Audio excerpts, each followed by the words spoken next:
Welcome back to the Realty Funnels podcast. I'm Kevin Cahill, and I'm so excited to introduce to you Michael Scanlon, who is a top real estate agent in Chicago, Illinois. Michael, welcome to the podcast. Thanks for having me, Kevin. I really appreciate it. Looking forward to it. Well, I've been looking forward to it too, and I'm just excited to talk with you. Tell everyone a little bit about yourself, where you do your business, and what type of work you focus on. Yeah, so I live in Chicago, do my business in Chicago and the surrounding suburbs. I run a team of 28 people, and so we cover pretty much anywhere within about 2 hours of Chicago driving distance, north, south, west. If you go east, you're in the lake. So we don't really do out there, but we work with a lot of investors, and then we do, regular buying, selling for non-investors. But our focus on the buy side is typically working with investors in multifamily, mixed use, a little bit of industrial, other things, but mostly multifamily. Fantastic. And we were talking earlier, and I'd love for you to share with everyone the background that brought you to your career in real estate, going back to what you were initially doing and then how you parlayed that and then parlayed that again.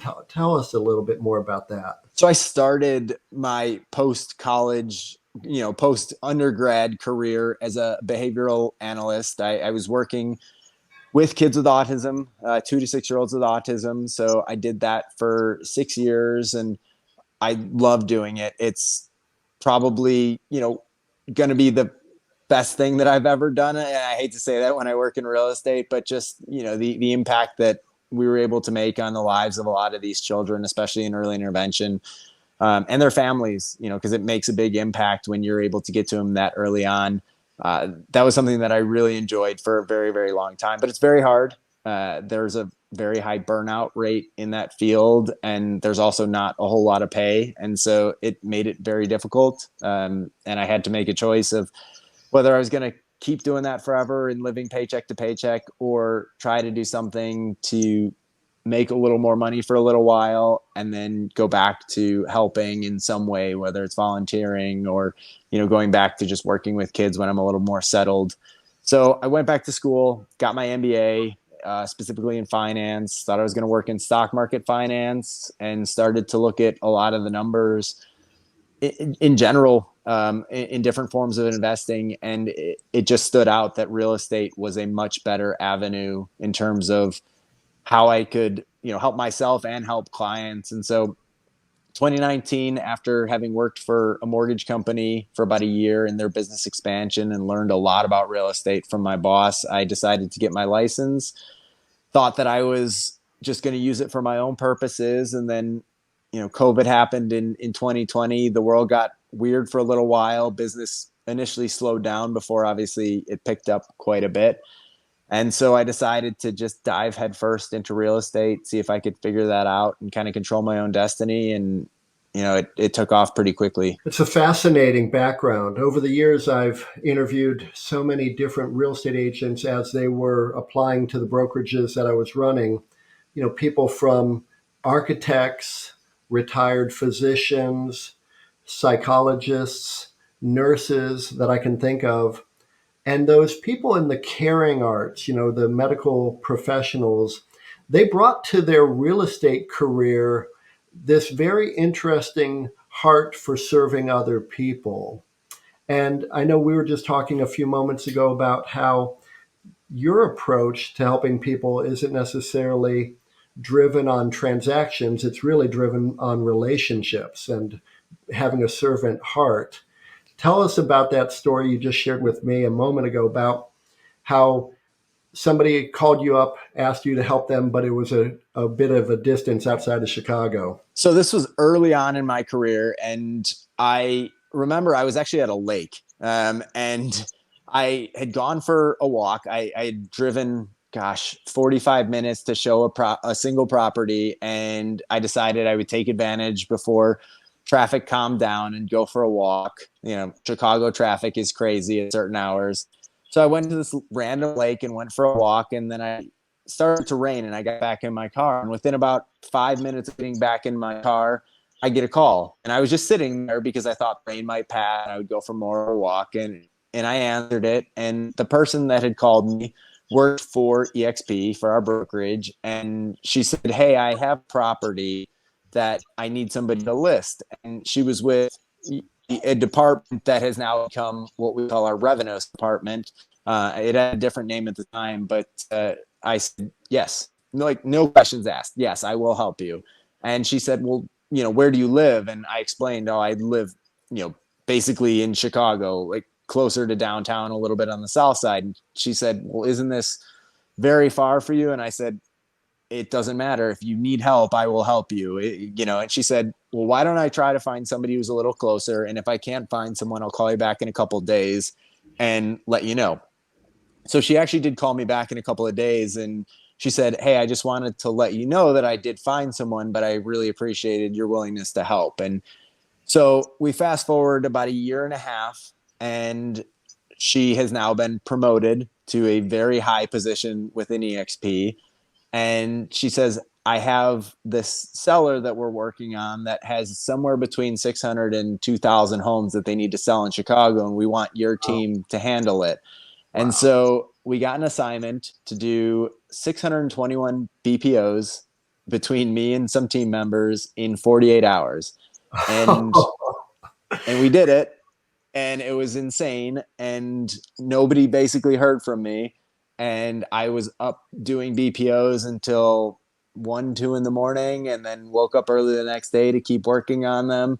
But we got it done, and about 5 months went by, and they finally got everything sorted on the legal end, and with the BPOs. And now we've got a contract to get rid of all of that seller's properties. And as they get the tenants out, we get batches of listings anywhere from one property to a couple weeks ago, we got 28 all at once. And so it's something that I didn't necessarily ask for, but just the willingness to help, ended up endearing me to this person, and it ended up working out. And there's just been a lot of that in my career. I don't necessarily ever expect that to happen. Of course, nobody can. But I just like helping and putting good energy out there. And I'm always happy and feel fortunate when it comes back around. And it does, and it always will. It's amazing that law of circulation. Some of my favorite ministers talk about how we reap what we sow, more than we sow, later than we sow. The challenge for a lot of people is that they're not willing to sow in the initial stage. And Yep. yet you were happy to help that person with an opportunity where they needed someone to help. It was a bit of a distance for you. My wife Lisa and I have taken those types of listings. We took one not too long ago where it was an hour and 40 minutes north of where we lived. It was a past client. She said she had interviewed local agents, didn't like any of them, didn't feel she could trust any of them. Would we mind coming all that way to list her property? And of course, we were happy to because she wanted our help. And it wasn't a big, expensive transaction, but for us, it was a little bit of a fun road trip. We're going to pack a lunch and hit the road and then go see this past client who was very sweet. And she was always somebody who enjoyed working with us, and we enjoyed working with her. But it's amazing how when you start with that contribution, that you then receive back more than you ever expected. Yeah, and you got to expect that it's not always going to lead to something. I've had two stories where, I sold properties that to this day have not turned to anything else, but I had the same attitude as, yes, of course I'll help. I sold a farm for a very old lady in a place called Ashton, Illinois, middle of nowhere. But same as you, I was like, I will turn this into a road trip. This will just be fun. And, it just was something that I was happy to do. I didn't mind the drive. I like, honestly, getting out of the city when I can. I'm definitely more of a rural suburb type person, even though I currently live in the city. And I had another one for people that are familiar with the Chicagoland area. This is kind of outside of it. I sold a property in a place called LaSalle, Illinois, back in 2021. It was a friend of a friend. She was having trouble selling her home. They asked me for help, and of course, I'm going to say yes. It's not far from a place called Starved Rock, which I very much enjoy hiking at. It's one of my favorite hikes in Illinois. So I said yes, and I ended up recording the highest sale in LaSalle County for all of 2021 on that property, and was able to get it sold through some very interesting approaches. I took a very rural approach and started putting it in local, Facebook for sale, groups like garage sale groups and real estate groups and just grassroots type of marketing. And we actually ended up getting the buyer that we got, who saw it in a LaSalle County garage sale group. And it has not turned into anything else, but it still makes me happy to think back on it, that I was able to help a friend of a friend. And, so sometimes it'll turn into stuff, sometimes it won't, but honestly, it doesn't matter as long as you help somebody. One time, Lisa and I were contacted by an elderly woman about selling her rental home, a property she owned as a rental property in St. Petersburg, where we lived. And we met with her at a local coffee shop, and she brought with her her sister and brother-in-law. Just she was elderly. She wanted to make sure she wasn't being taken advantage of. We were happy to meet with her. When they met us, they sort of like breathed easy because we're very personable and professional. And we had a great experience selling that rental property for that woman. Then the brother-in-law called us a few months later and he said, "Hey, I've got a tree farm about an hour and a half north of St. Pete. Would you mind coming up and selling that?" Wow. So Lisa and I said, "Road trip, let's do it." And we went up there, listed a 10-acre tree farm, learned all about tree farming. We had no idea that such an industry existed with these small scale farmers who would plant a tree for 5 years and then go sell it to some new development outside of Atlanta, take a truckload of trees up to Atlanta. But it Wow. was fascinating.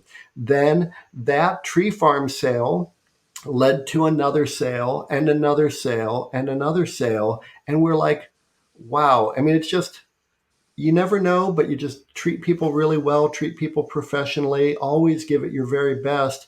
And you're just planting those seeds that are definitely going to take root. Yep. So it's fascinating. You focus on this focus, which is the investors, multifamilies. Chicago and the Chicagoland area has got to be just a real incredible multifamily market. And I know that a lot of people listening are interested in investing in real estate. I think Chicago is always going to be a great investment location. It's one of those world class cities. People will always want to live in Chicago. People love visiting Chicago. It's one of the favorite cities that Lisa and I ever get to visit. So, talk a little bit about that and why people might want to really explore the Chicagoland multifamily market for their investment portfolios. I think the Chicagoland market is phenomenal. People will bring up the occasional negatives of our landlord tenant laws just straight off the bat, and I get it. We're a more tenant friendly area, but from the standpoint of being a landlord, if you're doing a good job of screening your tenants, it's not as much of an issue. If you're buying good properties that are in nicer condition, people tend to want to take care of them a little bit more. But just from an overall perspective of what you can get in Chicago versus what you can get in other areas, from major cities, there's smaller cities, there's rural cities where you can find higher cap rates, but you can find a new construction, beautiful property in the heart of, let's say, Lincoln Park or the Gold Coast for a 6% cap rate, which, for those out there listening that aren't familiar with cap rate, the simplest explanation is that's your return on investment after all expenses if you bought it in all cash. You buy a property for $1 million, you pay all your expenses, you end up with $60,000 at the end of the year. That's your net income. Now, obviously, your return on investment changes when you throw in, a loan or leverage, and it won't exactly equal 6%. It could be more if you have lower interest rates, or it could be less if you have higher interest rates, but that's the simplest explanation for it. And now when you look at other major cities, there are people that are buying in Los Angeles for 2 to 4% cap rates, and they're, happy to get those. There are people buying in Florida or New York at much lower cap rates, Oregon, 3.5 to 4% cap rates near Portland. It's very difficult to find those types of cap rates in major cities. And you go to smaller mid-market cities. I don't want to call them small cities, but places like Tulsa or, Columbus, Ohio, or Memphis, you can find slightly higher cap rates, but there's not as much, you know, room for industry in those areas. You have just all of the advantages of a major city here in Chicago. You have, top 100 companies that are constantly setting up business here. We've got Groupon not too far from where I live. We have a lot of massive companies that, have offices here. And so there's a lot of job stability here. There's a lot of tenants that come here. We have a lot of universities here. And so it makes it so that it's very, very easy to find renters. And personally, I have a portfolio of 26 properties. Most of them are A-class properties in the city of Chicago in, very nice neighborhoods. And it doesn't take me typically, and I'll knock on wood. I'll find a delayed knock on wood and knock after we're done here. Doesn't typically take me more than 1 to 2 days to find tenants, even asking a premium, just because there's no more room to really build here.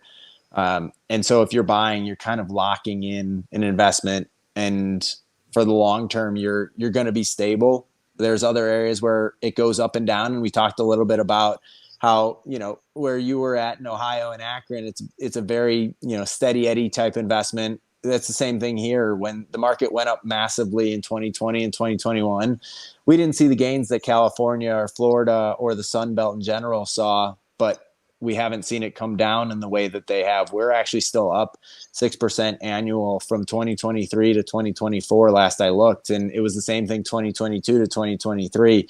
We're still going up even marginally. And so there's just a lot of security. There's a lot of metrics that seem to indicate that, you're not going to see 20% returns here, but you're going to see returns. And it's one of those very stable markets, as you were saying, tons of universities, major corporations with headquarters in the Chicagoland region. And then also, of course, it's a major transit hub. Anything coming from the east is very likely to go through Chicago onward to the west. And for all those reasons, it's a very attractive place to own rental real estate. And then when the time is right to sell rental real estate, you still have a vibrant market of buyers looking for rental properties. Yeah, it's actually very difficult to buy here right now. And that doesn't mean that you can't still get returns. People that are looking for 7% cap rates are having to pay 6.5% cap rates. People that are looking for 6.5 are having to pay 6 because, depending on area and how new it is, the cap rate changes a little bit. But there's a lot of buyers that are investing here. And so from a disposition standpoint and selling standpoint, the sellers are winning right now. And that doesn't mean that buyers can't find good deals. Our team is consistently sourcing, sellers that don't want to go to market. We don't ever want to withhold something from the market. We think it's best to go to market whenever we can. I But agree. there's a lot of multifamily sellers that, have owned property for 20 years and they'd rather make a little bit less and not disturb their tenants. And as much as I don't think that I would do that as a seller, I have to respect that it is a very consistent thing that we see. And so we are finding some good off-market deals, and there is an ability to get into the Chicago market at, a favorable cap rate. But if you go to market, things are moving very, very fast. I would think so. And that's really attractive when you are somebody who is improving a property. And that's one of the things I love about real estate is that you can actually improve the piece of real estate, make it more attractive to your tenants, make it more attractive when you go to get it rented again. And then eventually it's going to be very attractive should the time come for you to sell. Perhaps you're going to consolidate and then buy something larger. Perhaps you're ready to exit out, maybe do a 1031 or a Delaware statutory trust and exit your holdings. A market that is constantly vibrant, like Chicago, is a great, safe place for people to invest in real estate compared to my experience as a broker and as somebody who invested in rental property in Florida. The game in Florida was not cap rates. The game in Florida was appreciation. And so you'd buy something, improve it, wait a little while, the market would pay you a nice dividend, but you weren't necessarily looking at nice cash flow numbers while you were holding that property, but when you exited, that's when the gain all showed up. So I think it's fascinating. So people can reach out to you. You've got a huge team. You joined the industry in 2019. How is it that you went so quickly from a new agent in 2019 who was looking to buy for your own portfolio, and then you realized you could help people as there became obvious need during the start of the COVID pandemic, people buying in Chicago, and you were able to help them. And now you've got this huge team of what, 28 agents on your team? How did that happen so quickly? So it's very similar to what we talked about when it came to, helping out sellers. I was always willing to help out in any situation that I could. And a lot of that business that I initially got actually came through referrals from other agents, whether they were out of state agents or whether they were, local Illinois agents that just didn't service a specific area. I definitely have some grit and some hustle to go along with it. I was willing to take whatever, wherever. And so when agents would reach out and have, a referral 5 minutes from my house, of course I wanted it. When they would reach out and have a referral an hour and 20 minutes from my house, I would say I'm happy to do it. Buyer, seller, didn't matter. And there were days, in 2020 and 2021 before I started my team that I would drive an hour and a half north of Chicago, and then my next appointment would be going out to Elgin and driving 45 minutes west to get to Elgin. Then I would drive, 35, 40 minutes south to Aurora, and then drive all the way home from there. And I would log 200 to 250 miles in a day, just showing 4 to 5 properties in different areas. And just the willingness to help people has led to consistent referrals. EXP has this online referral network, and for a while I was the go-to person on there.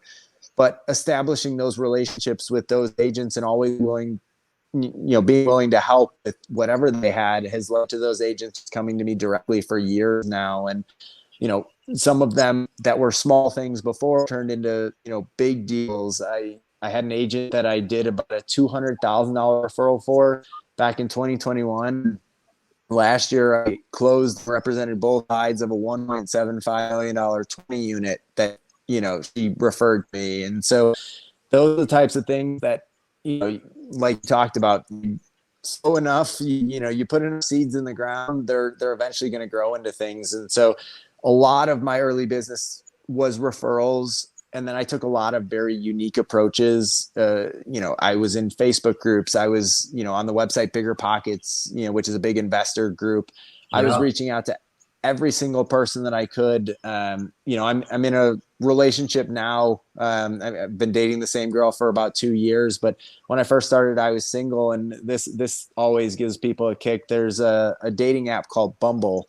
And Bumble also has a business section, which is supposed to be like a LinkedIn type swiping feature, like taking everything about LinkedIn, but you swipe people for business connections.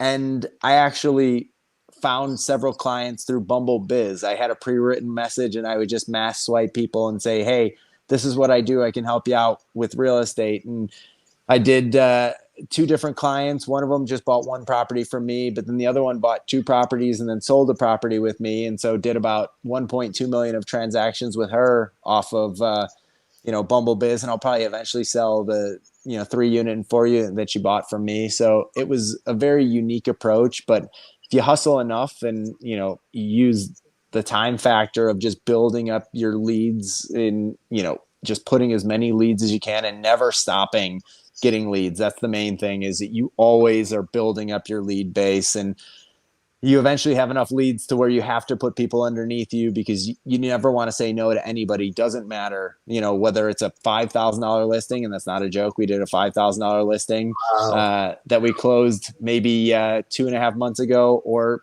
multi-million-dollar listings. We never say no to anybody, no matter what. And so I had to just keep putting agents underneath me and in different geographical areas of Chicago, so we could just keep helping people out. And that early, aspect of helping out as many people as we could has just proliferated, and it's been an exponential growth of, if one thing leads to 2 and you plant 101 things, then you're eventually going to end up with a ton of business. That's so fantastic. And it all, I can see it. I've met so many real estate agents that I can see it immediately. You have this servant heart. I mean, you just really care at a deep level about people. And obviously, that's why you were drawn to the behavioral analyst world that you were in with the autism children aged 2 to 6. What a servant heart you had for those young people. And I know that at some point you're going to be able to really contribute again in that space because you're having so much success in this space. It's going to afford you the opportunities to help those children again. And who knows what that could ever lead to. But that same servant leadership heart is mission critical to success in any business. And I just love what you're doing with it. I just think it's fantastic. Man, Yeah. we could talk for days. This is just awesome. So I know people will want to reach you. Real estate agents will want to reach you, send you their referrals for the Chicagoland area. Home buyers, home sellers, investors in real estate, they're all going to want to reach out to you. What are some of the best ways that they can reach with you and connect? Yeah, phone is super easy, 773-630-9205. Always happy to help there. And then email as well, Michael Scanlon at theaxongroup.com. The Axon Group is our team name. And so, yeah, always happy to reach out. And it's, kind of the same vein as the entire conversation that we've had, whether, you need help buying or selling, or you just have questions. I am a mentor with EXP. I answer questions to non-mentees of mine all the time, Sure. whether it's about investing or commercial properties or, whatever it is, I just want to help. There's a lot of people that are in the position that I was in, 5 years ago when I first started, and I want to see everybody succeed. So always happy to help. That's fantastic. So I'm going to repeat that for our listeners. Michael Scanlon at theaxongroup.com, and that is spelled TheAxonGroup.com, theaxongroup.com. And your phone number again, 773-630-9205. Michael, one last question I always love to ask real estate agents, and you've been at this now going on 5 years. What is one thing that you know now that you wish somebody had shared with you your early months in the career? Oh goodness, that's a great question. Isn't it? It is. Um, I would say honestly, delegate faster. Mm, They're one of the hardest things that I think you come across early on, especially, if you are starting to have some success, is hiring an admin or a transaction coordinator or starting to put people underneath you on a team. I think I actually inhibited my own growth. I did, I think it was 29 transactions my first year, but 101 my second year as a solo agent. And I honestly think if I had started my team much earlier, that a team underneath me could have done way more than 101 transactions, because the team now is going to do 300 to 400 transactions. And just that ability to delegate and push off things that aren't necessarily the highest and best use of your time, like transaction coordination, is well worth it. And I just held this vice grip onto, I don't want to give up a lead. I don't want to, pull myself out of any single transaction. I had to touch everything. And if you put the right people around you, you don't need to do that. There's people that you can trust.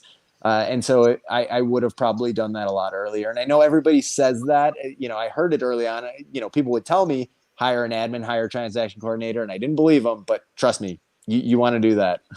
It's really interesting that you talk about that because that's one of the things I talk about so frequently inside the Realty Funnels world, which is that you really need to stay in your strength zone. Yep. And you need to, first off, decide what you can automate and automate as much as you can automate. Then decide what you can safely delegate, then delegate as much as you can delegate. Eliminate anything that doesn't actually need to happen anymore. It used to work, maybe now it doesn't work. Maybe you thought it would work, but it never worked. Get rid of that stuff, and then you can just stay focused in your strength zone. I think it's really a very powerful lesson. And obviously, here you are, you're going to continue on with this. you're going to be able to do a lot more of that in the years to come. Yeah. That's the aim. Well, Michael, thank you so much for being on the Realty Funnels podcast. It's a pleasure to connect with you, and I'm certain that a lot of people are going to want to reach out to you as well. Just in terms of growing their wealth through investment real estate, I think Chicago is such a great market that people should consider. Yeah, and I really appreciate you having me. It's always good talking to you. You too. Thank you so much.